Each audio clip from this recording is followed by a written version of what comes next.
Hello everyone, this is Hasan and you are watching national Barta. Delhi বিধানসভা নির্বাচন খুবই সামনে। 2025-এর প্রথমে দিকে দিল্লি বিধানসভা নির্বাচন হতে পারে। দিল্লি বিধানসভা নির্বাচনে এই মুহূর্তে কাদের পাল্লা ভারী এবং দিল্লি বিধানসভা নির্বাচনের রাজনৈতিক অবস্থান কোন জায়গায়, এই ভিডিওতে আলোচনা করব। 2020 সালে দিল্লি বিধানসভা নির্বাচনের দিকে যদি তাকাই, 2020 সালে দিল্লিতে 70টি আসনের মধ্যে আম আদমি পার্টি 62টি আসন পেয়েছিল, বিজেপি মাত্র 8টি আসন পেয়েছিল, অন্যান্যরা কোনো আসন পায়নি, অর্থাৎ কংগ্রেস এবং অন্যান্য পার্টিগুলি কোনো আসন পায়নি। অর্থাৎ আম আদমি পার্টি 53% ভোট পেয়েছিল, বিজেপি 38% ভোট পেয়েছিল, অন্যান্যরা 4% ভোট পেয়েছিল। অন্যদিকে যদি আমরা 2020 সালের দিকে তাকাই, 2020 সালে আম আদমি পার্টি সিঙ্গেল লার্জেস্ট পার্টি, অর্থাৎ একাকীভাবে ব্যাপক সাফল্য অর্জন করেছিল।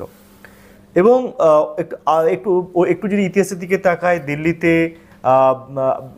70টি আসনের মধ্যে নর্থ দিল্লিতে 8টি আসন আছে, সেন্ট্রাল দিল্লিতে 7টি আসন আছে, নর্থ ওয়েস্ট দিল্লিতে 7টি আসন আছে, ওয়েস্ট দিল্লিতে 7টি আসন আছে, নিউ দিল্লিতে 6টি আসন আছে, সাউথ ওয়েস্ট দিল্লিতে 7টি আসন আছে, সাউথ ইস্ট দিল্লিতে 7টি আসন আছে, সাউথ দিল্লিতে 5টি আসন আছে, ইস্ট দিল্লিতে 6টি আসন আছে, এবং নর্থ ইস্ট দিল্লিতে 5টি আসন আছে, এবং শাহদারাতে মাত্র 5টি আসন আছে। অর্থাৎ দিল্লির যে 70টি আসন, এই 70টি আসনকে আমি আপনার সামনে জাস্ট তুলে ধরলাম। কিন্তু 2025 সালে দিল্লি বিধানসভা নির্বাচনে কী হতে চলেছে, সবথেকে গুরুত্বপূর্ণ কোশ্চেন।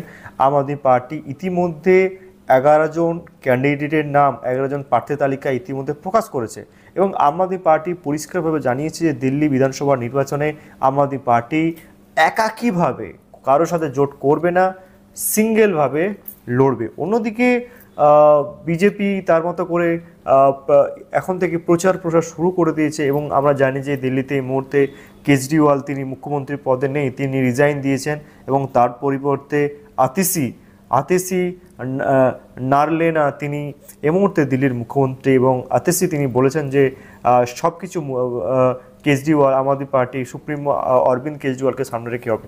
কিন্তু দিল্লি বিধানসভা নির্বাচনকে নিয়ে যেভাবে রাজনৈতিক টানাপোড়েন তৈরি হয়েছে, এবং দিল্লি বিধানসভা নির্বাচনকে সামনে রেখে একদিকে বিজেপি, অন্যদিকে আম আদমি পার্টি, অন্যদিকে কংগ্রেসের নেতৃত্ব দেবেন্দ্র যাদব, তিনি কংগ্রেসকে তাকে সামনে রেখে কংগ্রেস প্রসার করছে। অর্থাৎ দিল্লি বিধানসভা নির্বাচনকে সামনে রেখে বেশ উত্তপ্ত রাজনৈতিক পরিস্থিতি। আগামী দিনে আমরা দিল্লি বিধানসভা নির্বাচনে কাজ করব। ভালো লাগলে লাইক কমেন্টস অবশ্যই করবেন, সাবস্ক্রাইব করতে ভুলবেন না, কারণ ন্যাশনাল বার্তা প্রত্যেকটি খবর পুঙ্খানুপুঙ্খভাবে